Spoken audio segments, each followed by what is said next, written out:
കേരളത്തിന്റെ പൂജാ പദ്ധതിയോടുള്ള ഒരു സവിശേഷമായ ആരാധന എല്ലാവരുടെയും ഉള്ളിലുണ്ട്, അല്ലെങ്കിൽ അത് അറിയുന്നവരിലുണ്ട്.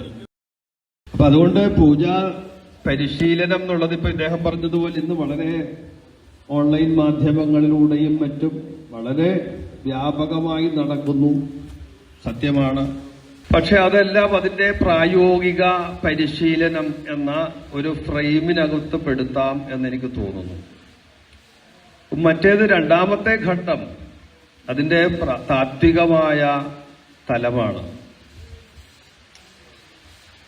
ഒരു താത്വികമായ രീതിയിൽ ചിന്തിക്കുക, പ്രവർത്തിക്കുക എന്നൊക്കെ ഉള്ളത് ഇന്ന് പക്ഷെ പൊതുവെ സമൂഹത്തില് കൂടുതലായിട്ട് കണ്ടുവരുന്നുണ്ട്. നമ്മൾ ഏത് പ്രവൃത്തി ചെയ്യുമ്പോഴും ഇതിന്റെ പിന്നിൽ എന്തെങ്കിലും തത്വമുണ്ടോ, അർത്ഥമുള്ള ഒരു ആചരണമാണോ നമ്മൾ ഈ ചെയ്യുന്നതെന്നുള്ള ഒരു കൗതുകം പൊതുവെ എനിക്ക് തോന്നുന്നു പഴയതിനേക്കാളും കുറച്ച് കൂടുതലായിട്ട് വരുന്നുണ്ട്. അപ്പൊ മറ്റേതിപ്പോ എന്റെ മുത്തപ്പൻ ഇങ്ങനെയാണ് പറഞ്ഞതെന്നോ മുത്തശ്ശൻ ഇങ്ങനെയാണെന്ന് പറഞ്ഞതെന്നൊക്കെ പറഞ്ഞു വരുന്നതിൽ നിന്ന് വ്യത്യസ്തമായിട്ട് ഇതിന്റെ പിന്നിലുള്ള ഒരു ശാസ്ത്രീയതയുണ്ടോ, എന്താണ് ഇതിന്റെ ഒരു ലോജിക്ക് എന്നുള്ളത് അന്വേഷിച്ച് പോകുന്ന ഒരു വാസന വളരെ കൂടുതലാണ്.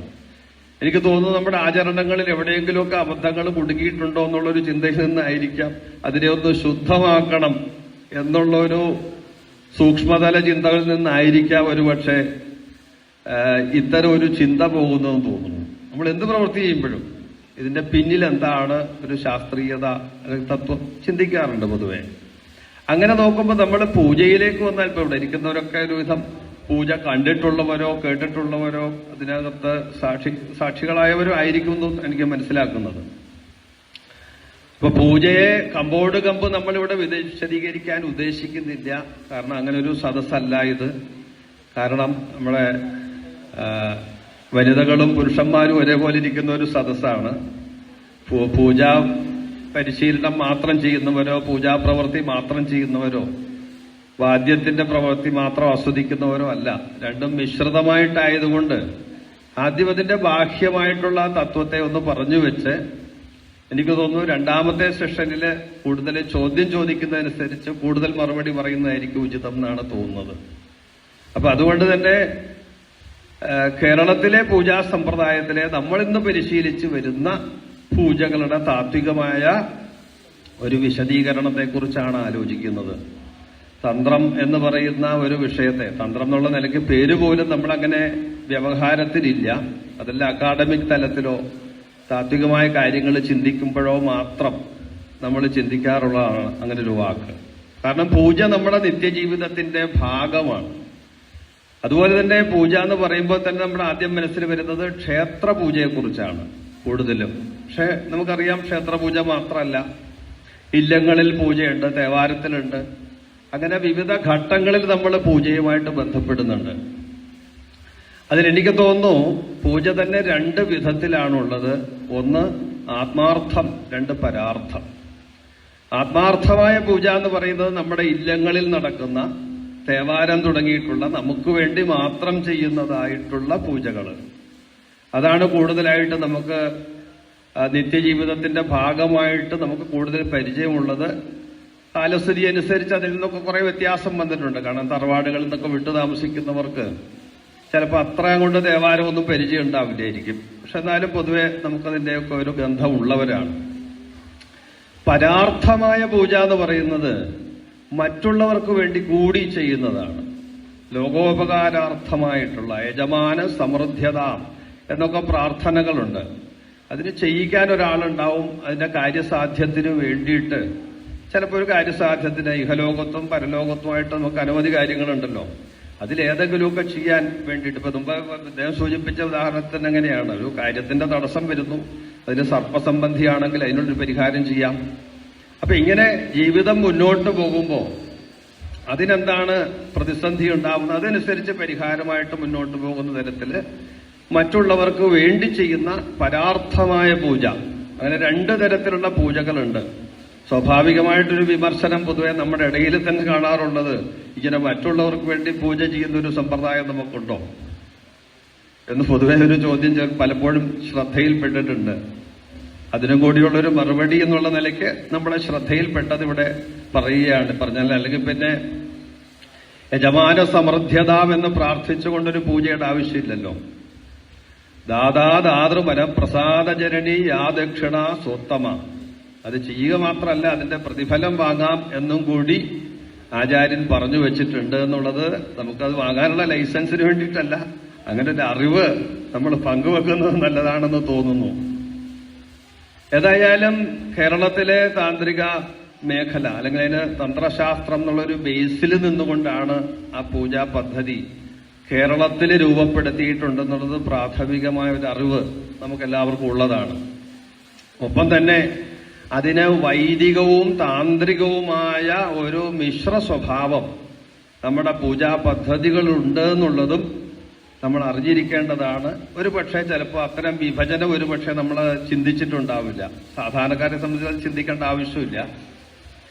അങ്ങനെ ഒന്നുണ്ടോ? കാരണം പൂജ എന്ന് പറഞ്ഞു കഴിഞ്ഞാൽ പൂജ, അതിനൊരു പദ്ധതിയുണ്ട്. ആ പദ്ധതിയെ നമ്മൾ പരിചയപ്പെട്ടു വെക്കുന്നു എന്നതിനപ്പുറം അതിന് താന്ത്രികം വൈദികം എന്നിങ്ങനെ രണ്ട് മേഖലകൾ, രണ്ട് വിഭാഗത്തിന്റെ ഒരാവശ്യമുണ്ടോ, അല്ലെങ്കിൽ അങ്ങനെ അതിന്റെ ഒരു പശ്ചാത്തലം അതിനുണ്ടോ എന്നൊക്കെയുള്ളത് കൂടുതൽ ചിന്തിക്കുന്നവർക്ക് വേണ്ടിയിട്ടുള്ളതാണ്.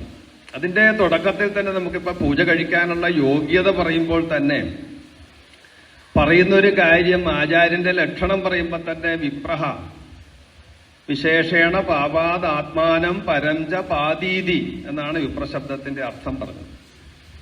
തന്റെയും മറ്റുള്ളവരെയും പാപങ്ങളിൽ നിന്ന് കൈപിടിച്ചുയർത്തുന്നവൻ ആരും അവനാണ് വിപ്രൻ. അപ്പൊ വിപ്രൻ എന്ന് വെച്ചാൽ നമ്മുടെ വ്യാവഹാരിക തലത്തിൽ സാമാന്യ അർത്ഥത്തില് നമുക്കറിയാം, വിപ്രൻ എന്ന് പറഞ്ഞാൽ ബ്രാഹ്മണനാണെന്നും ഒക്കെ നമുക്കറിയാം. പക്ഷെ അതിൽ തന്നെ പറഞ്ഞു അതിദീക്ഷവും കൂടി ആയിരിക്കണം, ദീക്ഷാസമ്പന്നനും കൂടി ആയിരിക്കണം. സാധാരണ നിലയ്ക്ക് ഒരു പൂജ കഴിക്കുന്ന ആക്കുന്ന വിപ്രൻ എന്ന് പറഞ്ഞു കഴിഞ്ഞാൽ അത് ഗായത്രി ഉപദേശം ഉണ്ടാവും, മറ്റു കാര്യങ്ങളുണ്ടാവും, സ്വാഭാവികമായിട്ട് അധികാരിയായിട്ട് മുന്നോട്ട് പോകാം.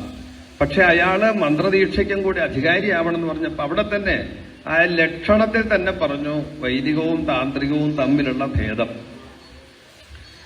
അപ്പൊ അതുകൊണ്ട് ഈ രണ്ടും കൂടി കൂടിപ്പണഞ്ഞു കിടക്കുന്ന ഒരു പൂജാ പദ്ധതിയെ നമ്മൾ അവലോകനം ചെയ്യുമ്പോൾ രണ്ടിന്റെയും അതിന്റെ പിന്നിലുള്ള ഫിലോസഫി എന്താണ് എന്നുള്ളതായിരിക്കണം നമ്മൾ അന്വേഷിക്കേണ്ടതെന്ന് എനിക്ക് തോന്നുന്നത്.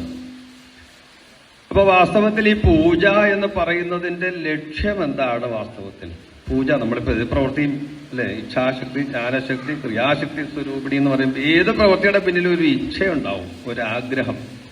എത്ര ഇല്ല എന്ന് പറഞ്ഞാലും അതിന്റെ പിന്നിലൊരു ഒരു ഇച്ഛ, ഒരു ആഗ്രഹം ഉണ്ടാവും.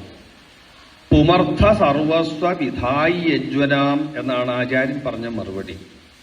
മറ്റുള്ള പല ശാസ്ത്രങ്ങളെ പോലെയും പുരുഷാർത്ഥങ്ങളെ സാധിക്കുന്നതിന് സാമർഥ്യമുള്ള ഒരു സാധനം തന്നെയാണ് പൂജ. ധർമാർത്ഥ കാമമോക്ഷം. മോക്ഷം എന്നുള്ള വാക്ക് പലപ്പോഴും ഇത്തരം വേദികളിൽ പറഞ്ഞു പഴകിയതായതുകൊണ്ട് എനിക്കൊരു ഭയമുള്ളത് അതിനെക്കുറിച്ച് എൻ്റെ അർത്ഥ വ്യാപ്തി പക്ഷേ പലപ്പോഴും നമ്മൾ മനസ്സിലാക്കാൻ പറ്റാതെ വരുന്നൊരു സാധനമാണ്. മോക്ഷം മോക്ഷം നമ്മൾ ഇടയ്ക്കിടയ്ക്ക് കേൾക്കണ ഒരു വാക്കായതുകൊണ്ട്, സുപരിചിതമായ വാക്കായതുകൊണ്ട് അതിന്റെ ആഴം എത്ര കണ്ടുണ്ടെന്ന് ചിന്തിക്കുന്നവർക്ക് മാത്രമേ മനസ്സിലാവുള്ളൂ. അപ്പൊ നമ്മളുടെ ഭാരതീയ ശാസ്ത്രങ്ങളെല്ലാം അവസാനം എത്തിച്ചേരുന്നത് ഈ മോക്ഷം എന്ന് പറയുന്ന ഒരു കൺസെപ്റ്റിലേക്കാണ്.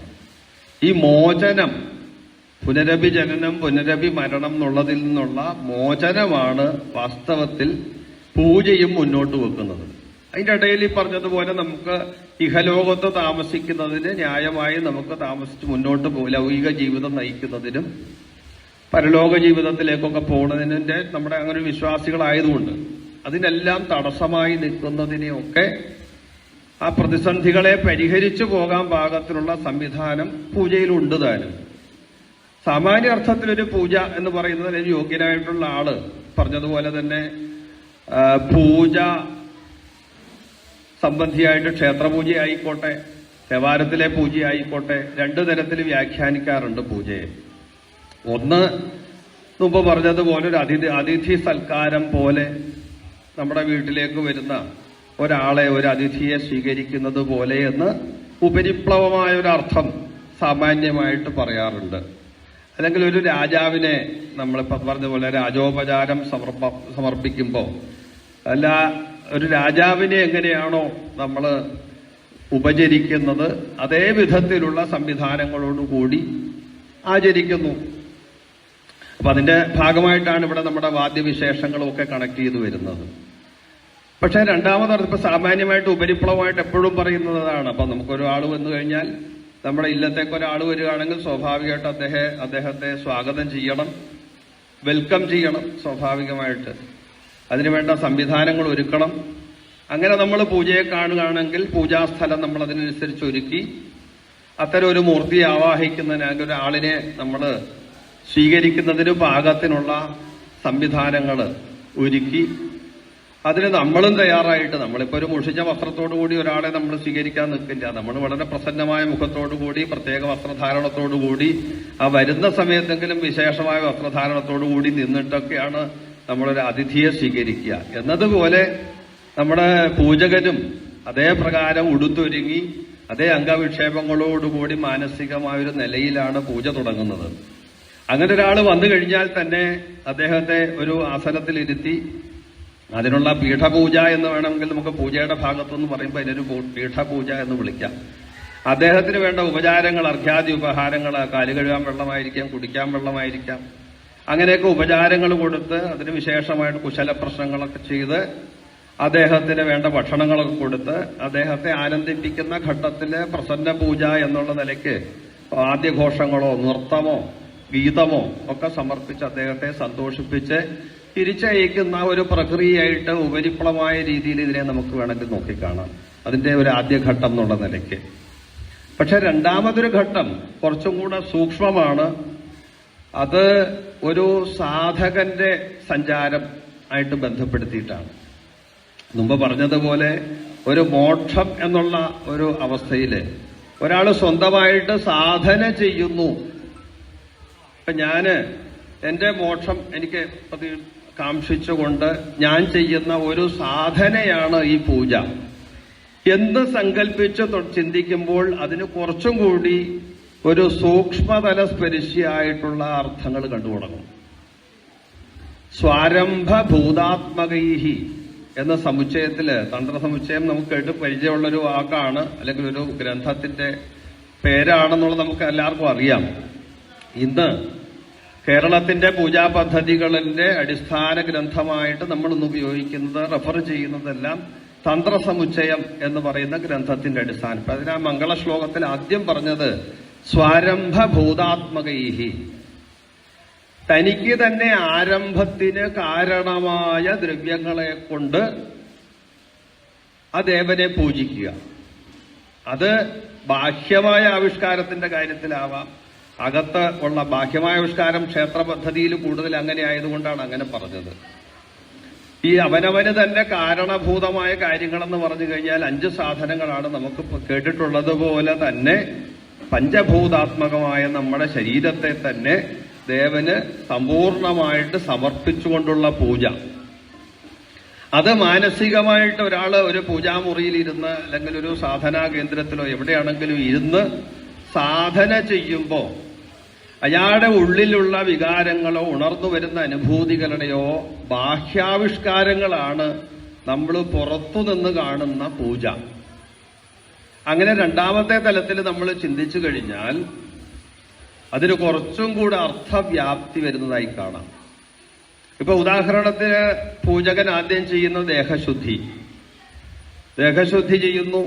ആ ദേഹശുദ്ധിയില് ശിവം ഭൂത്വ ശിവയ്യജയ എന്നുള്ള സങ്കല്പം അനുസരിച്ച് അവനവൻ തന്നെ ആ ദേവതയായിട്ട് മാറാനുള്ള ആദ്യഘട്ടം നമ്മൾ സ്വയം ഒരുങ്ങുകയാണ് ചെയ്യുക. ദേഹശുദ്ധിയിൽ സ്വാഭാവികമായിട്ട് നമ്മൾ ചെയ്യുന്ന ഒരു കാര്യം എന്ന് പറഞ്ഞു കഴിഞ്ഞാൽ കുളിക്കുക എന്നുള്ളത് തന്നെയാണ്. ദേഹം ബാഹ്യമായിട്ട് ശുദ്ധീകരിക്കുക എന്നുള്ളത് തന്നെയാണ് ആദ്യം ചെയ്യാറ്. ഇപ്പൊ മുങ്ങിക്കുളി എന്നുള്ളത് തന്നെയാണ് ഏറ്റവും പ്രധാനം. നമ്മൾ കേരളത്തിൽ അനുഷ്ഠിച്ചു വരുന്ന ഒരു കാര്യം. ഇന്ന് അതിൽ നിന്നൊക്കെ വളരെ വ്യത്യസ്തമായിട്ട് ആയി തുടങ്ങി കാലത്തിന്റെ പരിസ്ഥിതി അനുസരിച്ചിട്ട്. പക്ഷെ മുങ്ങിക്കുളിക്ക് തന്നെയാണ് പ്രാധാന്യം. മുങ്ങിക്കുളിച്ചെങ്കിലേ പല ക്ഷേത്രങ്ങളിൽ തന്നെ പൂജയുള്ളൂ. തേവാരത്തിന് പൂജ ചെയ്യുന്ന ആളാണെങ്കിൽ ഇല്ലക്കുളത്തിൽ ഇപ്പൊ കുളിക്കുന്ന ഒരു സമ്പ്രദായം. തേവാരം കഴിക്കുന്ന ആള് മാത്രം അവിടെ പോയി കുളിച്ച് ചെയ്യാറുണ്ട് എന്നുള്ളത് നമ്മുടെ സാമാന്യ ഒരു ടോക്കാണ്. അപ്പോ അങ്ങനെ ദേഹശുദ്ധി കഴിഞ്ഞ് വരുന്നാൽ അയാള് സൂക്ഷ്മമായ ശുദ്ധി ചെയ്യുന്നതിന്റെ പേരാണ് ദേഹശുദ്ധി എന്ന് പറയുന്നത്. നമ്മുടെ ശരീരം സ്ഥൂലമായിട്ട് ഈ കാണുന്ന കയ്യും കാലുവിന്റെ അപ്പുറം സൂക്ഷ്മമായിട്ടും പരമായിട്ടും, സ്ഥൂലത്തിനപ്പുറം സൂക്ഷ്മമായിട്ടും പരമായിട്ടുമുള്ള നമ്മുടെ ആന്തരികമായ ശരീരവ്യവസ്ഥകളെ ശുദ്ധീകരിക്കുന്നതിന് ചെയ്യുന്ന പേരാണ് ദേഹശുദ്ധി. ശുദ്ധീകരിക്കാൻ ഉപയോഗിക്കുന്നതിനാണ്. അതിന് നമ്മളോട് ആചാര്യന്മാർ പറഞ്ഞു തന്നത് 2-3 കാര്യങ്ങൾ. പ്രധാനമായിട്ടും പറഞ്ഞത്, ഇത് ഉണ്ടാക്കിയിരിക്കുന്ന സാധനങ്ങളെ ഒന്ന് ശുദ്ധീകരിച്ചെടുത്താൽ തന്നെ, ഉടച്ചു വാർത്താൽ അത് ശുദ്ധമായി. നമ്മൾ ചെയ്യാറുണ്ടല്ലോ അല്ലേ? സാധാരണ ഈ ചപ്പാത്തി മാവ് കുഴയ്ക്കുന്ന സമയത്ത് ഈ ചില ഉരുളയെടുത്ത് പരത്തുമ്പോൾ നേരെയാവാണ്ട് വന്നാൽ വീണ്ടും അത് വലിയ ഉരുളയോട് കൂടി ചേർത്ത് കുഴച്ച്, അമ്മമാർക്ക് അറിയായിരിക്കും, കൂടുതലായിട്ട് നമ്മൾ കുഴച്ച് വീണ്ടും ഒരു ഉരുള അതിനകത്ത് നിന്ന് എടുത്ത് പുതുതായിട്ട് സൃഷ്ടിച്ച് പുതിയൊരു ചപ്പാത്തി ഉണ്ടാക്കുന്ന പോലൊരു പ്രക്രിയയായിരുന്നു. അതായത് നമ്മുടെ ഉള്ളിലുള്ള പൃഥിവി, അപ്പ്, തേജസ്, വായു, ആകാശം എന്നിങ്ങനെ 5 ഭൂതങ്ങളെയും ഒന്ന് ശുദ്ധീകരിച്ചെടുക്കുക. അതിന് നമ്മൾ സാങ്കേതികമായിട്ട് ചെയ്യുന്ന ആൾക്കാർക്ക് അറിയാം, ഭൂതസംഹാരം തുടങ്ങിയിട്ടുള്ള കാര്യങ്ങൾ ചെയ്യും. ഭൂതം പറഞ്ഞാൽ പേടിക്കാനില്ല, ഭവിച്ചത് എന്നർത്ഥം. പ്രപഞ്ചം ഉണ്ടായ സമയത്ത് ഉണ്ടായ 5 സാധനങ്ങളുടെ പേരാണ് ഈ പറഞ്ഞ പഞ്ചഭൂതങ്ങൾ എന്നുള്ളത്. ഈ ഇരിക്കുന്ന വെള്ളക്കുപ്പിയിലും ഉണ്ട്, ഈ മൈക്കിലും ഉണ്ട്, പ്രപഞ്ചത്തിൽ കാണുന്ന എല്ലാ വസ്തുക്കളിലുമുള്ള അടിസ്ഥാന മൂലകം എന്ന് പറയുന്നത് ഈ പൃഥിവി, അപ്പ്, തേജസ്, വായു, ആകാശം, ഈ 5 സാധനങ്ങളാണ്. അതിനെയാണ് സ്വാരംഭ ഭൂതാത്മകൈഹി എന്ന് പറഞ്ഞത്.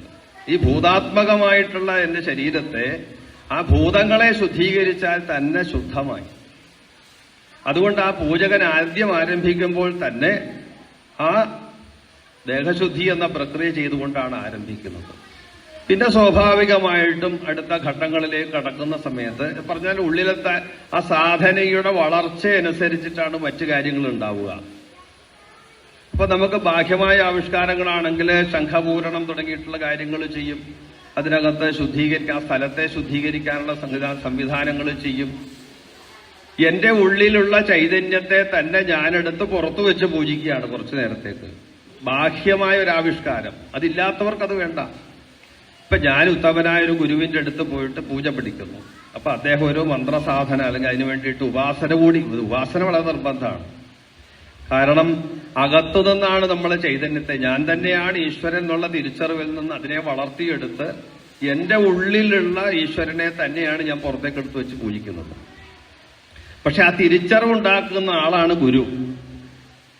ആ ഗുരു തരുന്ന മന്ത്രം, ആ മന്ത്രം സ്വാഭാവികമായിട്ട് നമ്മുടെ സാമുദായികമായ ഒരു പശ്ചാത്തലം ചിന്തിക്കുമ്പോൾ ഗായത്രി മന്ത്രം തന്നെയാണ് നമ്മൾ ആദ്യമായിട്ട് പ്രത്യേകിച്ച് മുഹൂർത്തമൊക്കെ നിശ്ചയിച്ചിട്ട് ഒരു ദ്വിജത്വം ആർജിക്കാൻ വേണ്ടി നമുക്ക് കിട്ടുന്നത്. കാരണം ഒരു പുനർജന്മം, 2 ജന്മം ഉണ്ടെന്നാണല്ലോ നമ്മുടെ സങ്കല്പം. അങ്ങനെ ഗായത്രി മന്ത്രദീക്ഷ സ്വീകരിച്ച് മുന്നോട്ടു പോകുന്ന ആ ഒരു രീതി, ഒരു മന്ത്രദീക്ഷ എന്തായാലും നിർബന്ധമാണ്. ആ മന്ത്രദീക്ഷയിലൂടെ ഞാൻ സാധന അനുഷ്ഠിക്കുന്ന സമയത്ത് എന്റെ ഉള്ളിലുണ്ടാകുന്ന അനുഭൂതി വിശേഷങ്ങൾ പലതരത്തിലാണ്. ആ അനുഭൂതി വിശേഷങ്ങളാണ്, അത് ചിലപ്പോൾ മണിനാദമാകാം, പൂജയിൽ മണി കൊട്ടുന്ന കേൾക്കാം നമുക്ക്. അപ്പൊ സാധനയുടെ മുന്നോട്ടുള്ള ഉയർച്ച അനുസരിച്ച് നമുക്ക് നല്ല ഗന്ധങ്ങൾ കിട്ടും. അഷ്ടഗന്ധം പോയിക്കാറുണ്ട് നമ്മൾ സാധാരണ. ചില വിശേഷ ധ്വനികൾ നമുക്കുള്ളിൽ കേൾക്കാം. അവിടെ ആ പറയുന്ന സ്ഥലത്താണ് നമ്മളിപ്പോ ഇന്ന് വാര്യരിവിടെ അവതരിപ്പിക്കാൻ പോകുന്ന സോപാന സംഗീതത്തിൽ പോലെയുള്ള വാദ്യരാജാവ് എന്നാണ് ഇടയ്ക്കെക്കുറിച്ച് പറഞ്ഞു കേൾക്കാറ്. അത്തരം ചില ശ്രുതിമധുരമായിട്ടുള്ള സംഗീതങ്ങൾ നമ്മുടെ ഉള്ളിൽ ലഭിക്കാം. കാരണം ഇതെല്ലാം സാധന നമ്മളെ നയിക്കുന്നത് ആനന്ദം എന്നുള്ളൊരു തലത്തിലേക്കാണ്. അപ്പൊ അതുകൊണ്ട് ഇതിന്റെയൊക്കെ ബാഹ്യാവിഷ്കാരങ്ങളാണ് നമ്മൾ പുറമേ കാണുന്ന പൂജാ സംവിധാനം.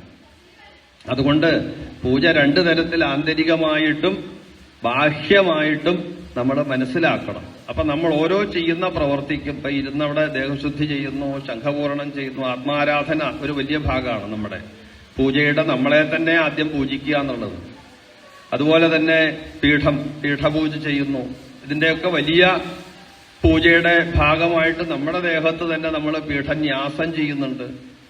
അത് കഴിഞ്ഞ് നമ്മുടെ ഉള്ളിൽ ഉണർത്തിയിട്ടുള്ള ആ മന്ത്രചൈതന്യത്തെ, ഉണർത്തിയ ഗുരുവിൽ നിന്ന് സ്വീകരിച്ച ആ മന്ത്രചൈതന്യത്തിന്റെ ഭാഗമായിട്ട് നമ്മളതിനെ സാധന ചെയ്ത് വളർത്തി അതിനെ തന്നെയാണ് നമ്മൾ പുറത്ത് ഒരു വിഗ്രഹത്തിലേക്കോ അല്ലെങ്കിൽ ഒരു യന്ത്രത്തിലേക്കോ ഒരു കലശത്തിലേക്കോ ഒരു ദേവാലയബിംബത്തിലേക്കോ എടുത്തു വെച്ച് പൂജിക്കുന്നത്. അപ്പോൾ വാസ്തവത്തിൽ ഇപ്പൊ നാള് ഡൽഹിയിൽ നിന്ന് വന്ന ഒരാൾ, ഇപ്പൊ അദ്ദേഹം പറഞ്ഞ പോലെ ഒരു കാര്യം പറയുകയാണ്. ഡൽഹിയിൽ നിന്ന് വന്ന ഒരു അനുഭവം, അവര് പറഞ്ഞൊരു കാര്യം എന്ന് പറഞ്ഞു കഴിഞ്ഞാൽ കേരളത്തിൽ മാത്രമാണ് ഇതിന്റെ ഒരു അവരന്വേഷിച്ച് വരാനുള്ള അവരുടെ ഒരു പ്രേരണ എന്ന് പറയുന്നത് ഈ കേരളത്തിൽ മാത്രമാണ് ഈ അകത്തു നിന്നുള്ള ആവാഹനം. അതിപ്പം ഭദ്രകാളി ആയിക്കോട്ടെ, വിഷ്ണു ആയിക്കോട്ടെ, ശിവനായിക്കോട്ടെ, ചാമുണ്ടി ആയിക്കോട്ടെ, എന്തും ആയിക്കോട്ടെ, സർപ്പമായിക്കോട്ടെ, പ്രത്യേകിച്ച് നാഗത്തിന് ഏറ്റവും അടുപ്പമാണ്. യോഗ സാധനയായിട്ട് ബന്ധപ്പെടാൻ തുടങ്ങിയാൽ പിന്നെ പറഞ്ഞാൽ തീരില്ല. അപ്പൊ ഇതൊക്കെ ഉള്ളിൽ നിന്ന് നമ്മുടെ ഏത് മൂർത്തിഭേദങ്ങൾ ഏതുമായിക്കോട്ടെ ആവാഹിക്കുന്ന സ്ഥലം മൂലം എന്ന് പറയുന്നത് ആ പൂജകന്റെ ഉള്ളിൽ നിന്നാണ്. അപ്പൊ ആ ഉള്ളിൽ കിടക്കുന്ന ഊർജത്തെയാണ് നമ്മളെടുത്ത് പുറത്തേക്ക് വെച്ചിട്ട് ഇത് ശിവനാണ്, ഭദ്രകാളിയാണ്, സർപ്പമാണെന്നൊക്കെ നമ്മൾ സങ്കല്പിക്കുന്നത്. അപ്പൊ അതിനകത്ത് നിന്ന് തന്നെ ഒരു കാര്യം ഉറപ്പാണ്, നമ്മുടെ ഉള്ളിലുള്ള ചൈതന്യമാണ് ഇതിന്റെ അടിസ്ഥാനം. അതിന്റെ ബാഹ്യാവിഷ്കാരങ്ങളിൽ വരുന്ന പല മാറ്റങ്ങളുണ്ടെങ്കിൽ പോലും ഉള്ളിൽ നിന്ന് പുറത്തേക്ക് എടുക്കുന്ന ചൈതന്യം ആദ്യം ഇപ്പൊ നമുക്കൊക്കെ തന്നെ അറിയാം. ഉള്ളിൽ നിന്ന് പുറത്തേക്ക് നമുക്ക് പൂജ പറയുമ്പോൾ തന്നെ എങ്ങനെയാണ് പറഞ്ഞു തരാറ്. എടുത്തു വെച്ചതിന് ശേഷമാണ് പിന്നെ ഇത് വ്യാപകം ചെയ്യുക. മൂർത്തിഭേദങ്ങളിലേക്ക് കടന്നു തുടങ്ങുന്നത് പിന്നെ അടുത്ത സ്റ്റെപ്പിലാണ്. ആദ്യം പ്രണവത്തിൽ നിന്ന് തുടങ്ങി താരത്രയം ചലന സംഗ്രഹണ ഉദ്ഗമാർത്ഥം എന്ന് പറയും. 3 പ്രണവങ്ങൾ ജപിച്ച ഉള്ളിൽ നിന്ന് സുഷുമ്നാ നാഡിയിലൂടെ അത് പുറത്തേക്കെടുത്ത് വലത്തെ പിങ്കളാ നാഡിയിലൂടെ നമ്മൾ പുറത്തെ കയ്യിലിരിക്കുന്ന ഗന്ധപുഷ്പാക്ഷതങ്ങളിലേക്കെടുത്ത് അത് നമുക്ക് മുന്നിലിരിക്കുന്ന പ്രതീകത്തിലേക്ക് സന്നിവേശിപ്പിക്കുമ്പോൾ അതിനുശേഷമാണ് അതിന് കൂടുതൽ വ്യക്തത വരുന്നത്. അതിനെ സകളീകരിക്കുമ്പോഴാണ് കൂടുതൽ വ്യക്തത വരുന്നത്. അപ്പൊ ഇതെന്തായാലും ശരി, ഏത് മൂർത്തിയായാലും പുറത്തേക്കെടുക്കുന്ന അകത്തുനിന്ന് പുറത്തേക്കെടുക്കുന്ന ചൈതന്യം ഒന്ന് തന്നെയാണ്. എന്തായാലും എടുക്കുന്നതിന്റെ മൂല കേന്ദ്രം നമ്മുടെ ഉള്ളിൽ തന്നെയാണ്. അപ്പൊ അതാണ് നമ്മൾ പറയേണ്ടത്. അതിന് നമ്മൾ പക്ഷേ വൈകാരികമായിട്ട് നമുക്ക് ഇപ്പൊ ഇല്ലത്തെ പരദേവത എന്നുള്ളൊരു ബന്ധം ചിലപ്പോൾ ഉണ്ടാവും. അപ്പൊ ഇദ്ദേഹത്തിനാണെങ്കിൽ ഇല്ലത്തെ സർപ്പങ്ങളോട് വൈകാരികമായ ബന്ധം ഉണ്ടാവും. നമ്മൾ ചോറ്റാനിക്കര അമ്മ എന്നാണ് വിളിക്കാറ്, ഗുരുവായൂര് അപ്പൻ എന്നാണ് വിളിക്കാറ്. ഇതെല്ലാം വൈകാരികമായ തേജസ്സുകളോടുള്ള ചൈതന്യത്തോടുള്ള വൈകാരികമായ ബന്ധം രൂപപ്പെട്ടതിന് ശേഷം ഉള്ള ആരാധനാക്രമത്തിലേക്ക് വന്നതാണ്. പക്ഷേ ഇതിന്റെ എല്ലാ അടിസ്ഥാനം അപ്പൊ അവര് പറഞ്ഞപ്പോഴാണ് നമ്മൾ മറ്റു സ്ഥലങ്ങളിലൊക്കെ ആകാശമണ്ഡലത്തിൽ ഭാസ്കര മണ്ഡലത്തിൽ നിന്നാണ് വായിക്കുക. പക്ഷെ ഇത്രയും കേരളീയ തന്ത്രം അല്ലെങ്കിൽ പൂജ ഇത്രയും പവർഫുൾ ആവാനുള്ള കാരണം നമ്മുടെ ഉള്ളിൽ നിന്നാണ്, എടുക്കുന്നത് കൊണ്ടാണത്. കാരണം നമ്മൾക്ക് കിട്ടിയ മന്ത്രം നമ്മൾ സാധന ചെയ്ത്, അതാണ് അടിസ്ഥാനപരമായിട്ട് ഇനി ഈ കൂട്ടത്തിൽ പറയേണ്ട ഒരു കാര്യം എന്ന് എനിക്ക് തോന്നുന്നു. കാരണം പൂജ നമ്മൾ ചെയ്യാറുണ്ട് സാധാരണ, പക്ഷേ സാധന എന്നുള്ളൊരു വിഷയത്തില് നമ്മൾ കുറച്ച് പിന്നോക്കം പോയിട്ടുണ്ട്. ഉപാസനാ വിഷയത്തില് ഇപ്പൊ ഗായത്രി മന്ത്രം അത് കിട്ടിക്കഴിഞ്ഞാൽ അതിന്റെ ഒരു ഉപാസനാ പദ്ധതി അനുസരിച്ച് കൃത്യമായിട്ട് ചെയ്യുന്ന ആള് ഇപ്പൊ നമ്മുടെ സമുച്ചയത്തിലൊക്കെ അല്ലെങ്കിൽ പൂജാ പദ്ധതികളിലൊക്കെ ആവർത്തിച്ച് പ്രമാണഗ്രന്ഥങ്ങളിലൊക്കെ ആവർത്തിച്ച് നമ്മളോട് പറയുന്ന ഒരു കാര്യം അതാണ്. നിങ്ങൾ നിത്യകർമ്മ സാധന ചെയ്തതിന് ശേഷം കൃതദിനാന്ത വിധി, ആ ദിവസത്തെ നിങ്ങൾക്ക് ചെയ്യേണ്ടതായ സാധനകൾ ചെയ്തതിന് ശേഷം എന്നാണ് എല്ലാ പൂജ പറയുമ്പോഴും തുടങ്ങുമ്പോൾ പറയുക. കാലത്ത് ചെയ്യേണ്ട സാധനങ്ങൾ ചെയ്തതിന് ശേഷം. കാരണം അങ്ങനെ ചെയ്യുമ്പോഴേ നമ്മുടെ ഉള്ളിൽ നിന്ന് ആവാഹിക്കുന്ന സമയത്ത് ഈ മൂർത്തി ചൈതന്യം പുറത്തേക്ക് വരുള്ളൂ. അല്ലെങ്കിൽ വെറുതെ കാർബൺ ഡൈ ഓക്സൈഡ് പുറത്തേക്ക് വരുന്നല്ലാണ്ട് പ്രത്യേകിച്ചൊരു ചൈതന്യമൊന്നും നമുക്ക് പുറത്തേക്ക് വരുന്ന പ്രതീക്ഷിച്ചുകൂടാ. അപ്പോ ആ സാധനയുടെ ഒരു വലിയ ശക്തി എന്ന് പറയുന്നത് നമ്മുടെ നിത്യകർമാനുഷ്ഠാനം വളരെ കൃത്യമായിട്ട് ചെയ്താൽ മാത്രമേ ഇത്. നമ്മളിപ്പോ പലതും പരിതപിക്കാറുള്ളത് അതുകൊണ്ടാണ്. പൂജ ചെയ്തു, എത്ര കാലമായിട്ട് പൂജ ചെയ്യുന്നു, പ്രത്യേകിച്ച് ഫലമൊന്നും കാണുന്നില്ല എന്നോ അല്ലെങ്കിൽ ഉള്ളിൽ എവിടെങ്കിലും ഒരു പരിഭവം തോന്നുന്നുണ്ടെങ്കിൽ നമ്മൾ ചിന്തിക്കേണ്ടത് അതിന്റെ സമ്പൂർണമായ രീതിയിലാണോ നമ്മൾ ചെയ്യുന്നത് എന്നാണ്. നിത്യകർമാനുഷ്ഠാനം ചെയ്യുന്നതില് നമ്മൾ നല്ല വീഴ്ച വരുത്തുന്നുണ്ടോ എന്നാണ്. ഇപ്പൊ അധ്യാപനം, അധ്യയനം, യജനം, യാചനം തഥാ പറയാറുണ്ടല്ലോ. 6 ഷഡ്കർമ്മങ്ങൾ പറയാറുണ്ട്. അപ്പൊ അതില് ദാനം, പ്രതിഗ്രഹം. ഈ ദാനം മേടിക്കുന്ന സമയത്ത് തിരിച്ചനുഗ്രഹിക്കാനുള്ളൊരു ശക്തി നമുക്ക് വേണം. അപ്പൊ യജനം ചെയ്യണമെങ്കിൽ ഒക്കെ നമുക്ക് അതിനുള്ളൊരു ശക്തി കയ്യിൽ വേണം. യജിക്കണമെങ്കിൽ നമുക്ക് അടിസ്ഥാനപരമായൊരു യോഗ്യത വേണമെങ്കിൽ ഈ ശക്തി വേണം. അങ്ങനെ ആ ചെയ്യുന്ന സമയത്താണ് അതിനൊരു പവർഫുൾ ആവുന്നത്. അപ്പൊ പൂജയിൽ നമ്മളോട് പറയുന്ന ഒരു കാര്യം ഇതാണ്, ഈ സാധന കൃത്യമായിട്ട് ചെയ്ത് ഇവിടെ നിന്ന് നമ്മൾ മൂലാധാരത്തിൽ ഉറങ്ങിക്കിടക്കുന്ന ശക്തി, യോഗശാസ്ത്രമായിട്ട് ബന്ധമുള്ള ഒരു ഭാഗമാണ് ആവാഹന എന്ന് പറയുന്നത്. ആവാഹന ഏറ്റവും പ്രധാനപ്പെട്ടൊരു സാധനമാണ്. ആവാഹന കേരളീയ പൂജാ പദ്ധതിയിലെ ഏറ്റവും പ്രധാനപ്പെട്ടൊരു സാധനം നമുക്ക് സാധനയാണ്. ആ സാധനത്തിൽ യോഗശാസ്ത്രം അതിന് വളരെ കണക്റ്റഡാണ്. അപ്പൊ നമ്മുടെ കയ്യിൽ തരുന്ന ആചാര്യൻ നമുക്ക് ഗുരു, നമ്മുടെ ഗുരു അച്ഛനാവാം, മുത്തശ്ശനാവാം, ഇതൊന്നും അല്ലെങ്കിൽ മറ്റേതെങ്കിലും ഗുരുവായിരിക്കാം. നമുക്ക് തരുന്ന മന്ത്രത്തെ ഉപാസന ചെയ്ത് നമ്മുടെ കയ്യിലുള്ള ആ ആത്മീയ ചൈതന്യത്തെ ഒന്ന് ആളി കത്തിച്ച് അല്ലെങ്കിൽ അതിൻ്റെ ഒന്ന് വലിപ്പപ്പെടുത്തി സമൃദ്ധിയാക്കിയതിന് ശേഷം നമുക്ക് മറ്റു കാര്യങ്ങൾക്ക് ഉപയോഗിക്കാം. അത് സ്വന്തം സാധനയ്ക്ക് ഉപയോഗിക്കാം. സ്വാഭാവികമായിട്ട് മന്ത്രചൈതന്യങ്ങൾ, മന്ത്രം നമുക്ക് കിട്ടുന്ന സമയത്ത് നമുക്ക് തരും. നമ്മളിപ്പോ ചോദിച്ചു മേടിക്കുക ചെയ്യുക സാധാരണ. ഇപ്പം മന്ത്രങ്ങളല്ല ഇപ്പൊ അങ്ങനെയായിട്ടുണ്ട് കുറേശ്ശെ. ശ്രീവിദ്യാമന്ത്രം ചോദിച്ചു മേടിക്കുകയാണ് സാധാരണ നിലയ്ക്ക്. പഴയ കാലത്ത് അതാണ് ഗുരുകുലവാസത്തിന്റെ ഒരു പ്രത്യേകത. ഗുരുവിനോടൊപ്പം നമുക്ക് താമസിക്കും. ചെന്നാ ഉടനെ മന്ത്രോപദേശവും പൂജാപഠനവും ഒന്നുമല്ല. അവിടെ നമ്മൾ പോയി താമസിച്ചു കഴിഞ്ഞാൽ, പണ്ടൊക്കെ അങ്ങനെയാണല്ലോ, ഉപന്യം കഴിഞ്ഞാൽ ഗുരുവിന്റെ ഇല്ലത്തേക്ക് കൂട്ടിക്കൊണ്ടു പോവുക ചെയ്യുക. അപ്പൊ ഗുരുവിന്റെ അടുത്ത് താമസിച്ചാൽ ഗുരുവിന് കുറച്ചു കഴിഞ്ഞാൽ നമ്മളെ മനസ്സിലാവും. ഇവൻ ഏത് ഭക്ഷണമാണ് ഇഷ്ടം, ഏത് സമയത്താണ് ഉറങ്ങണത്, ഏത് സമയത്താണ് ഉണർന്നിരിക്കുന്നത്, ഏത് സമയത്താണ് കൂടുതൽ ആക്റ്റീവ് ആവുന്നത്, ഇവന്റെ ഇഷ്ടപ്പെട്ട നിറം എന്താണ്, ഇവന്റെ ഇഷ്ടപ്പെട്ട വിനോദം എന്താണ്, ഇതെല്ലാം പരിശോധിച്ചിട്ടൊരു മന്ത്രമാണ് അയാൾക്ക് ഉപദേശിക്കാറ് സാധാരണ. അപ്പൊ അതുകൊണ്ട് അയാൾക്ക് ആ മന്ത്രം കൂടുതൽ സഹായകരമായിരിക്കും. അപ്പൊ ആ മന്ത്രസാധന, ആ ഉപാസന നല്ല രീതിയിൽ കൊണ്ടുപോകുന്ന ആൾക്ക് കൂടുതലായിട്ട് അത് പ്രയോജനപ്പെടുത്താനും സാധിക്കും. അപ്പൊ അയാളുടെ ഉള്ളിലുള്ള ചൈതന്യത്തെ ഉണർത്തി മുമ്പ് പറഞ്ഞതുപോലെ പുമർത്ഥ സർവസ്വ വിധായി യജ്വന, പരമപുരുഷാർത്ഥത്തിലേക്ക് അയാളെ നയിക്കുകയും അയാൾക്ക് വേണ്ട ലക്ഷ്യങ്ങൾ നേടിക്കൊടുക്കാനും ആ പൂജ സഹായിക്കും. ഈ പറഞ്ഞതുപോലെ നമ്മൾ പലപ്പോഴും മറ്റുള്ളവർക്ക് വേണ്ടി പൂജ ചെയ്യുന്നവരാണ്, നമുക്കറിയാം. അതിന്റെയും ഒരു സാർത്ഥകത എന്ന് പറയുന്നത് ഈ സാധനാനുഷ്ഠാനം തന്നെയാണ്. അപ്പൊ നമ്മുടെ ഉള്ളിലുള്ള ദേവതയ്ക്ക്, പക്ഷെ അതിനെ നമ്മൾ പുറത്തേക്ക് കൊണ്ടുവരുമ്പോ ഉള്ളിലിരിക്കുമ്പോൾ അതിന് മാനസപൂജ മതി. ഉള്ളിലിരിക്കുന്ന എന്റെ ഉള്ളിലിരിക്കുന്ന ദേവതാ ചൈതന്യത്തെ തന്നെയാണ് ഞാൻ പൂജിക്കുന്ന സമയത്താണ് നമ്മൾ പൃഥിവി, അപ്പ്, തേജസ്, വായു, ആകാശം എന്നുള്ള സങ്കല്പത്തിനൊക്കെ മാനസികമായി അതിന് ഒരു ഉപഹാര സമർപ്പണം ചെയ്യുന്നു. ശ്രദ്ധാഭക്തി പവിത്രതോപഹരണൈഹി, ശ്രദ്ധയോടും ഭക്തിയോടും കൂടി ആ ഉപഹാരങ്ങൾ സമർപ്പിക്കണം എന്ന് ആചാര്യൻ ഓർമ്മിപ്പിക്കുന്നുണ്ട്.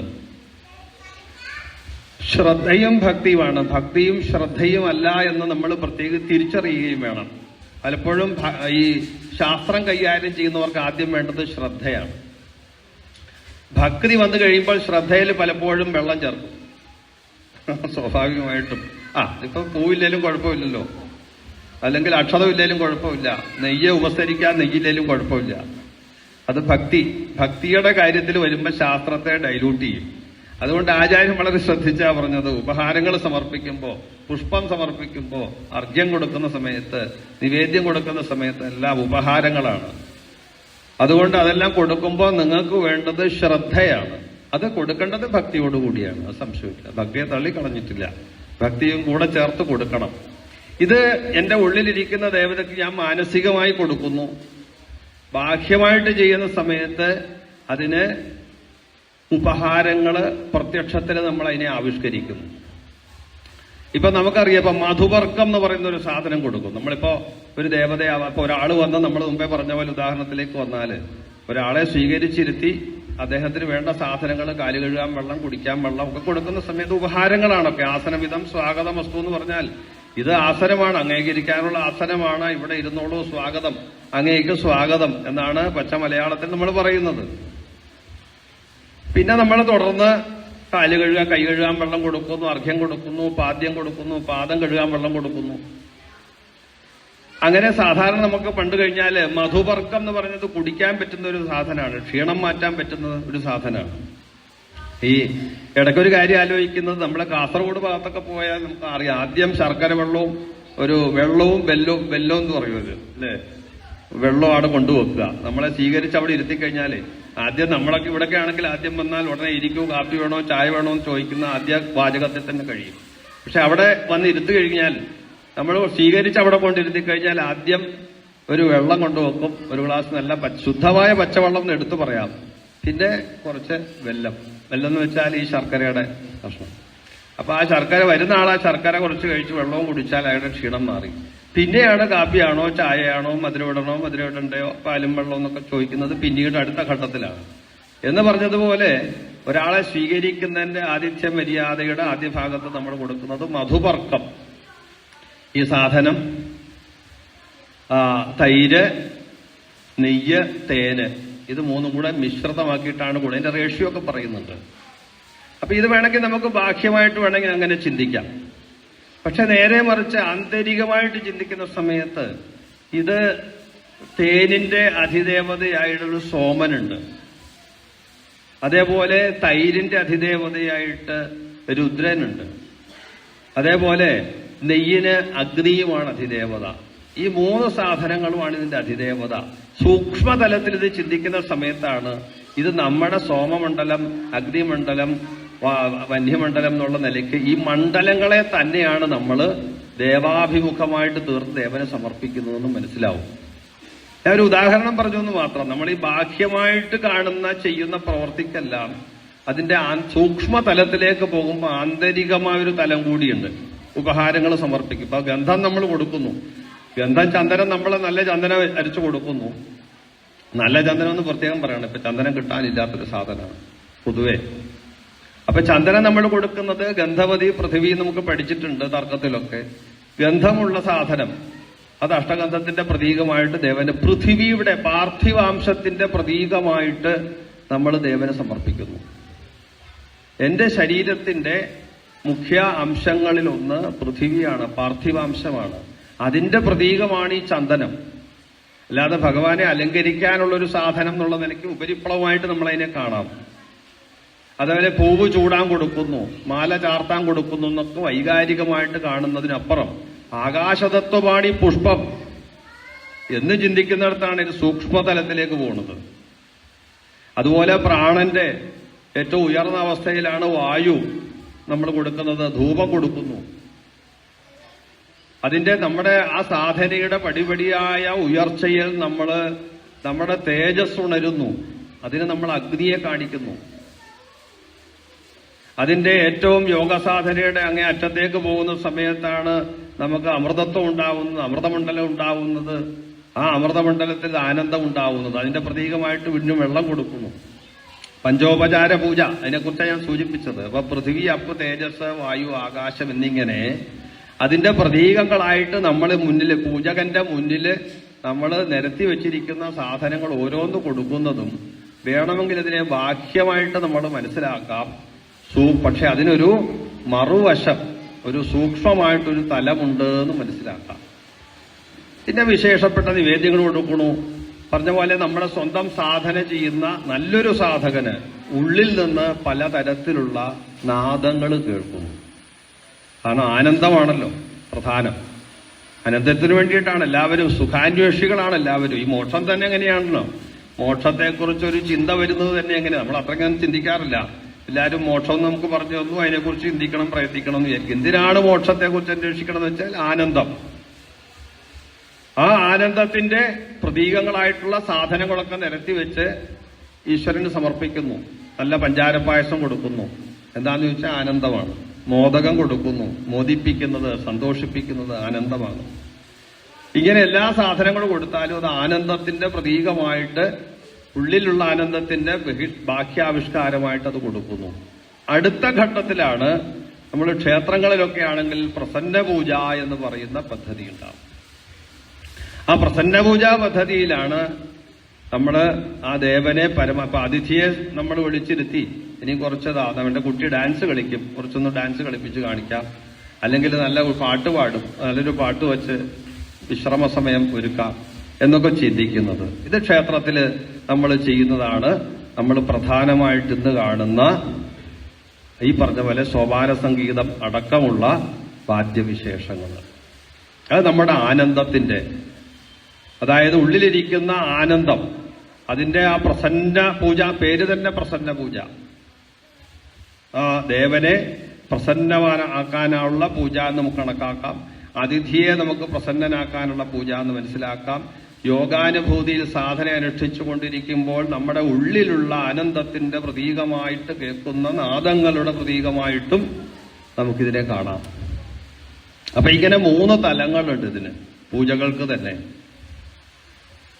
അപ്പൊ അകത്തിരുന്ന് ഇപ്പൊ പൂജ കൊട്ട് എന്ന് പറയുന്ന, സാധാരണ ഈ സോപാന സംഗീതത്തിന് പൂജ കൊട്ട് എന്ന് പറയാറുണ്ട്. പൂജ കൊട്ട്, അതിനകത്ത് തന്നെ പൂജയും കൊട്ടും തമ്മിലുള്ള ബന്ധം വ്യക്തമാണല്ലോ. അപ്പോ നടരാജമൂർത്തിയുടെ കയ്യിലിരിക്കുന്ന ഉടുക്കിന്റെ ഒരു വികസിത രൂപമാണെന്ന് പറയാറുണ്ട് ഇടയ്ക്ക. സാധാരണ നടരാജൻ ആനന്ദ നടനം ആടിനാൽ, അല്ലെ? ആനന്ദം വരുമ്പോഴാണ് നമ്മൾ ആ നടനം വരുന്നത്. അപ്പൊ അതുപോലെ അത് പറഞ്ഞ പോലെ പണ്ട് നൃത്തരൂപങ്ങൾ, ദേവദാസി നൃത്തം പോലെയുള്ള കാര്യങ്ങൾ കേരളത്തിലല്ല ഭാരതത്തിൽ പല സ്ഥലത്തും ഉണ്ടായിരുന്നു. ഇപ്പൊ തിരുവല്ലയിലൊക്കെ ഗ്രന്ഥവരികളിൽ നിന്ന് അവർക്ക് കൊടുത്ത വിഹിതം എന്താണെന്നൊക്കെ നമ്മൾ മനസ്സിലാക്കിയിരുന്നു. ദേവദാസി നൃത്തം ഇതങ്ങനെയല്ലെങ്കിലും കലയുടെ ഭാഗമായിട്ട് നമ്മൾ നൃത്തം ആസ്വദിക്കാറുണ്ട്.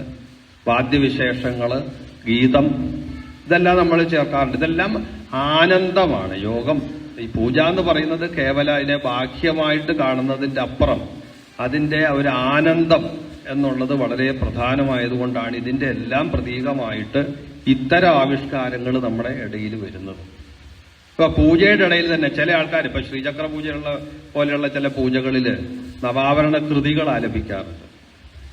നവാവരണ കൃതികൾ, ദേവിയെ സ്തുതിക്കുന്ന ശാസ്ത്രീയമായിട്ട് ചിട്ടപ്പെടുത്തിയിട്ടുള്ള സംഗീതം. ഇപ്പൊ നൃത്തം അറിയാവുന്ന കുട്ടികളൊക്കെ ഉണ്ടെങ്കിൽ അവരെ കൊണ്ട് നൃത്തം ചെയ്യിക്കാറുണ്ട്. നമ്മൾ പൊതുവെ നമ്മുടെ പൂജയുടെ അതിന്റെ പ്രായോഗിക തലത്തിൽ നടപ്പാക്കാത്തതുകൊണ്ട് ചെയ്യുന്നില്ല എന്ന് മാത്രമേ ഉള്ളൂ. പക്ഷേ സാങ്കല്പികമായിട്ട് ആചാര്യൻ ഈ നട അടച്ചിരുന്നു കഴിഞ്ഞാൽ അകത്ത് പ്രസന്നനാക്കാൻ, ദേവനെ ദേവിയെയോ പ്രസന്നവതിയാക്കാനോ പ്രസന്നനാക്കാനോ ചെയ്യുന്നത് താമ്പൂലം കൊടുക്കാറുണ്ട്, അപ്പം കൊടുക്കാറുണ്ട്, അപൂപം, ഇളനീര് കൊടുക്കാറുണ്ട്, ബാലാമ്പ് കൊടുക്കാറുണ്ട്, നൃത്തം സങ്കല്പം കൊണ്ട് കൊടുക്കാറുണ്ട്, അതുപോലെ ഗീതം കൊടുക്കാറുണ്ട്, വാദ്യം കൊടുക്കാറുണ്ട്. ഇത് രണ്ടും ഒരുമിച്ച് വരുന്നതാണ് ഈ പൂജ കൊട്ടെന്ന് പറഞ്ഞത്. വാദ്യവും വരുന്നുണ്ട്, ഗീതവും ഒരുമിച്ചുണ്ട്. അതാണ് അതിന്റെ ഒരു സവിശേഷത. ഈ ഒരു ആനന്ദം അകത്തിരുന്ന് പൂജ ചെയ്യുന്ന ആൾ അനുഭവിക്കുന്ന ആനന്ദത്തിന്റെ അതേ മൂർച്ചയിലാണ് തന്നെയാണ്, തലത്തിൽ തന്നെയാണ് സോപാനത്തിലിരുന്ന് ആ വാദ്യോപാസന ചെയ്യുന്ന ആളും ചെയ്യുന്നത്. എനിക്ക് ഓർമ്മ വരുന്ന ഒരു കാര്യം, വർഷങ്ങൾക്ക് മുമ്പ് മാതൃഭൂമിയിലാന്ന് തോന്നുന്നു, നമ്മുടെ ഞെരണത്ത് രാമപ്പൊതുവാള് അദ്ദേഹം കൊട്ടുന്ന ഒരു പടം കുറെ കാലം ഞാൻ സൂക്ഷിച്ചു. അദ്ദേഹത്തിന്റെ ഈ ഭാഗത്ത് ഒരു ഈച്ച വന്നിരിക്കുകയാണ്. കണ്ടിട്ടുണ്ടാവും, കാരണം വാദ്യം പരിചയമുള്ള എല്ലാവർക്കും ഓർമ്മയുള്ള ഒരു കാര്യമാണ്. അത് ഭയങ്കര ശ്രദ്ധിക്കപ്പെട്ട, ഇന്നത്തെ കാലത്ത് വൈറലെന്നോ ഒക്കെ പറയാവുന്നൊരു ഇതാണ്. ആ ഒരു ചിത്രം ഇന്നും മനസ്സിൽ നിന്ന് മായാതെ കിടക്കുന്ന, 1-2 പ്രാവശ്യം ആ ചിത്രം കണ്ടിട്ടുള്ളൂ. പക്ഷെ അതിന്റെ ഒരു ആ മുഖത്ത് സ്ഫുരിക്കുന്ന ഒരു ആനന്ദം, പുറത്ത് വാദ്യം കൊട്ടുള്ള ആളാണ്, ഫലത്തിൽ അദ്ദേഹത്തിന്റെ മുഖത്ത് തുളുമ്പി നിൽക്കുന്ന ഒരു ആനന്ദം, ഒരു ഈച്ച വന്നിരുന്നത് പോലും അദ്ദേഹം അറിഞ്ഞിട്ടില്ല. അങ്ങനെ സ്വയം മറന്ന് ആ ആനന്ദ ലഹരിയിൽ അങ്ങനെ പാടിക്കൊണ്ടിരിക്കുന്ന ഒരു ചിത്രം ഈ സന്ദർഭവശാൽ എനിക്ക് ഓർമ്മ വരുന്നത് പറഞ്ഞു എന്ന് മാത്രം. ഞാൻ പറഞ്ഞു വരുന്നത് എന്താണെന്ന് വെച്ചാൽ, ഈ സാധനാനുഷ്ഠാനത്തിന്റെ ആനന്ദ തലം തന്നെയാണ് വാദ്യത്തിന്റെ ഭാഗമായിട്ടും നൃത്തത്തിന്റെ ഭാഗമായിട്ടും ഗീതത്തിന്റെ ഭാഗമായിട്ടും നമ്മൾ ഇന്ന് ക്ഷേത്രത്തിൽ കാണുന്ന സംവിധാനങ്ങൾ കാണുന്ന വാദ്യവിശേഷങ്ങൾ, അത് ക്ഷേത്രവാദ്യങ്ങൾ എന്ന് പറഞ്ഞത്. ഇപ്പൊ ശംഖധ്വനി, അപ്പൊ പലരും ശംഖധ്വനി കേട്ടവര് പലരെയും നമുക്ക് നേരിട്ട് സംസാരിക്കും. അവര് പറയണ അവരുടെ അനുഭൂതി അവര് സാധാരണ നിലയ്ക്ക് എന്താ പറയണത്, സാധനാ രഹസ്യങ്ങള് പുറത്തു പറയാറില്ല എന്നാ പറയുക സാധാരണ. കാരണം അത് ഹാലൂസിയേഷനാന്ന് പറഞ്ഞു കളയും. ചിലപ്പോൾ അങ്ങനെ ആവുകയും ചെയ്യാം. ഈ ഉപാസന തുടങ്ങുന്നവർക്ക് പറ്റുന്ന ഒരു ആദ്യഘട്ടത്തിൽ പറ്റുന്ന ഒരു ചില പ്രശ്നങ്ങളായിട്ട് പലരും പറയാറുള്ളതാണ്. സാധന തുടങ്ങുമ്പോൾ തന്നെ ഞാൻ ഭഗവതിയെ കണ്ടു എന്നും കൃഷ്ണൻ വന്നിരുന്നു എന്നൊക്കെ പറയുന്ന ഒരു ഘട്ടമാണ്, ഒരു മാനസികമായിട്ട് തല. പക്ഷെ നേരിട്ട് കാണുന്ന അതില് കുറച്ചുകൂടെ വിശ്വസനീയമായിട്ട് നമുക്ക് തോന്നുന്ന ഒരു കാര്യമാണ് ജപത്തിന്റെ ഇടയിൽ ശംഖ് വിളിക്കുന്ന പോലെ തോന്നുക, ശംഖധ്വനി. അപ്പൊ അതേപോലുള്ള ചില വാദ്യവിശേഷങ്ങൾ നമ്മുടെ ഉള്ളിൽ തന്നെ തോന്നുന്നു. അതിനിപ്പോ നമ്മുടെ ക്ഷേത്രത്തിലെ ശംഖധ്വനി, മംഗളധ്വനി കേൾക്കാം. അതേപോലെ വീണ വായിക്കുന്ന മാതിരിയുള്ള വീണയുടെ ശബ്ദം നമ്മുടെ ഉള്ളിൽ നിന്ന് പറഞ്ഞു വരുന്ന എന്താണെന്ന് വെച്ച് കഴിഞ്ഞാൽ ഇതിന്റെ എല്ലാം ഉള്ളിൽ നടക്കുന്ന സാധനത്തിന്റെ ഈ പൂജയുടെ തത്വം അടിസ്ഥാനമായിട്ട് നമ്മൾ പറഞ്ഞു വരുമ്പോൾ മനസ്സിലാക്കേണ്ട ഒരു കാര്യം, അടിസ്ഥാനപരമായിട്ട് അതിന്റെ താത്വിക തലം മനസ്സിലാക്കേണ്ടത്, ഈ ബാഹ്യമായിട്ട് ചെയ്യുന്നതിനെല്ലാം ഒരു ആന്തരികമായ ഒരു ഫിലോസഫിക്കൽ സൈഡ് ഇപ്പുറത്തുണ്ട്. അത് നമുക്ക് അന്വേഷിച്ചാൽ കിട്ടാൻ വിഷമമൊന്നുമില്ല. ഇന്നത്തെ കാലത്ത് കിട്ടാനും മനസ്സിലാക്കാനൊന്നും വിഷമമില്ല. കാരണം കൂടുതൽ അറിയുന്നവര്, അന്വേഷിക്കുന്നവര് കൂടുതലുണ്ടെന്ന്. അപ്പൊ അതുകൊണ്ട് നമ്മളിപ്പം ഇല്ലത്തെ ദേവാലയം ആയിക്കോട്ടെ, ഇപ്പൊ കുടുംബക്ഷേത്രങ്ങളാണ്. ഇപ്പൊ ഞാൻ മുമ്പേ പറഞ്ഞ ആത്മാർത്ഥം എന്ന് പറയുന്നത് ഓരോരുത്തർക്ക് എത്ര വലിയ ക്ഷേത്രം ഉണ്ടായാലും ചിലപ്പോൾ പരിസരത്ത് താമസിക്കുന്ന ആൾക്ക് ഒരു കുടുംബക്ഷേത്രം വേറെ ഉണ്ടാവും. ഇതാണ് ആത്മാർത്ഥം. പരാർത്ഥമായിട്ട് ചെയ്യുന്ന ക്ഷേത്രങ്ങളുടെ പൂജയായാലും ഏത് തരത്തിലുള്ള പൂജയായാലും ഫ്രെയിം ഒന്ന് തന്നെയാണ്. ഇപ്പൊ ഇദ്ദേഹം പറഞ്ഞതുപോലെ നമുക്കിപ്പോ മരത്തിന്റെ ചുവട്ടിലെടുത്ത് വെച്ച് ചെയ്യുന്ന പൂജാ സംവിധാനങ്ങളുണ്ട്. എല്ലാ സമുദായങ്ങളും അവരവരുടേതായ പൂജാ സമ്പ്രദായങ്ങളുണ്ട്. നമ്മളിപ്പോ ഇന്ന് വിശകലനം പൊതുവെ നമ്മുടേതായ രീതിയിൽ ചെയ്തു വരുന്ന ആ പൂജാരീതിയെ കുറിച്ചാണ്. അപ്പൊ അതുകൊണ്ട് പ്രാഥമികമായിട്ട് ഈ പൂജയുടെ കമ്പോട് കമ്പല്ലാതെ ഉള്ള ഒരു പൂജ തുടങ്ങി അവസാനിക്കുന്നത് വരെയുള്ള പ്രാഥമികമായിട്ട് പറയാനുള്ളത് ഇത്രയുമാണ്. കാരണം സംവാദകരും അദ്ദേഹത്തിന്റെ സമയം വേണം. അതിനെക്കുറിച്ച് നമുക്ക് വളരെ താല്പര്യപൂർവ്വം, പ്രത്യേകിച്ച് അന്നമനട എന്ന് പറയുന്ന വാദ്യ കലാകാരന്മാർക്ക് പേരുകേട്ട സ്ഥലവും കലാപ്രേമികളുമുള്ള സ്ഥലമായതുകൊണ്ട് പ്രത്യേകിച്ചും അതും നമുക്ക് കേൾക്കേണ്ടതാണ്.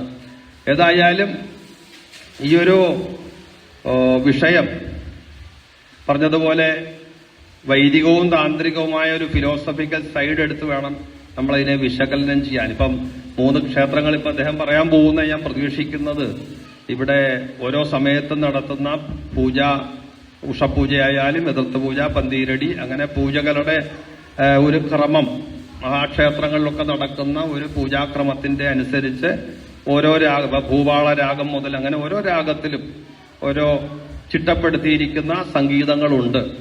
അപ്പൊ 3 കാലങ്ങളിലുള്ള പൂജ നമ്മളിപ്പോ പറയാറുണ്ട്. ത്രികാല സന്ധ്യാവന്ദനമാണെന്ന് പറയാറുണ്ട്. ഇപ്പൊ ത്രികാല പൂജയ്ക്ക് വലിയ പ്രാധാന്യമുണ്ട്. നമ്മളിപ്പോ കർക്കടകം വരാൻ പോണു. ത്രികാല പൂജകൾ ഇപ്പൊ എല്ലാ സ്ഥലങ്ങളിലും നടക്കാൻ പോവാ വ്യാപകമായിട്ട്. അപ്പൊ അതില് ത്രികാല സന്ധ്യാവന്ദനത്തിന്റെ ഇപ്പൊ ഉച്ചയ്ക്ക് രാവിലെ ചെയ്യുന്ന പ്രാതസന്ധ്യാവന്ദനം, ഉപസ്ഥാനം എന്ന പേരിൽ അറിയപ്പെടുന്ന മാധ്യന്തിന സന്ധ്യാവന്ദനം, വൈകുന്നേരം നമ്മൾ ചെയ്യുന്ന സായം സന്ധ്യാവന്ദനം, ഇതിന്റെ പ്രതീകങ്ങളാണ് നമ്മൾ ക്ഷേത്രത്തിൽ ചെയ്യുന്ന ഉഷപൂജയായാലും ഉച്ചപൂജയായാലും അത്താഴപൂജയായാലും. ഇങ്ങനെ ഇതിനെ വൈദികമായിട്ട് ഒരു സൈഡ് നമുക്ക് വിശദീകരിക്കാം. ഒപ്പം തന്നെ ഇതിന് താന്ത്രികമായിട്ട് ഇപ്പൊ ഷഡാധാരം, പ്രതിഷ്ഠ തുടങ്ങിയതൊക്കെ വ്യാഖ്യാനിക്കുന്ന സമയത്ത് അതിന് താന്ത്രികമായിട്ടുള്ള ആസ്പെക്റ്റിലേക്ക് പോകും. നമ്മുടെ ഉള്ളിലുള്ള സൂക്ഷ്മ ശരീരത്തിലുള്ള മൂലാധാരം, മണിപൂരകം, സ്വാധിഷ്ഠാനം, അനാഹതം, വിശുദ്ധി, ആജ്ഞ എന്നുള്ള ഷഡാധാര ചക്രങ്ങളിലേക്കൊക്കെ അത് തന്ത്രത്തിന്റെ ഒരു കോൺട്രിബ്യൂഷനാണ്. ഇതേ രണ്ടുപേരും സമഞ്ജസമായിട്ട് വളരെ സമർത്ഥമായിട്ട് യോജിപ്പിച്ചു എന്നുള്ള ഒരു വലിയ കാര്യമാണ് നമ്മുടെ കേരളീയ തന്ത്രത്തിലുള്ളത്. ആ പൂജാ പദ്ധതിയാണ് നമ്മൾ ഇന്ന് പരിശോധിച്ചുകൊണ്ടിരിക്കുന്നത്. അപ്പൊ പ്രാഥമികമായിട്ട് ഇങ്ങനെ പറഞ്ഞു വെക്കാം. ഇനി കൂടുതൽ ചോദ്യങ്ങൾ പിന്നീട് വരുന്നതനുസരിച്ച് ഒരു ഇന്ററാക്ഷൻ സെഷനും കൂടി ഉണ്ടെന്നാണ് ഞാൻ പ്രതീക്ഷിക്കുന്നത്. അപ്പൊ അദ്ദേഹത്തിന് അടുത്ത സോപാന സംഗീതത്തെക്കുറിച്ച് വിശദീകരിക്കുന്നതിന് വേണ്ടി മൈക്ക് കൈമാറുകയാണ്. നന്ദി, നമസ്കാരം. ശ്രീനിവാസന്റെ ഒരു ആമുഖ പ്രസംഗം മാത്രമേ ആയിട്ടുള്ളൂ. സമയം ഇത്രയൊന്നും മതിയാവില്ല. ഇൻഡെപ്തിലേക്ക് പോണെങ്കിൽ ഗൗരവമായിട്ടുള്ള ചോദ്യങ്ങൾ വരണം, സമയവും ഒരുപാട് വേണ്ടിവരും. ഏതായാലും സോപാന സംഗീതം എന്ന മധുരമായിട്ടുള്ള വിഷയത്തിനെ പറ്റിയിട്ട് വിവരമായിട്ട് സംസാരിക്കാനായിട്ട് കാവിൽ ഉണ്ണികൃഷ്ണ വാര്യരെ ക്ഷണിക്കുന്നു.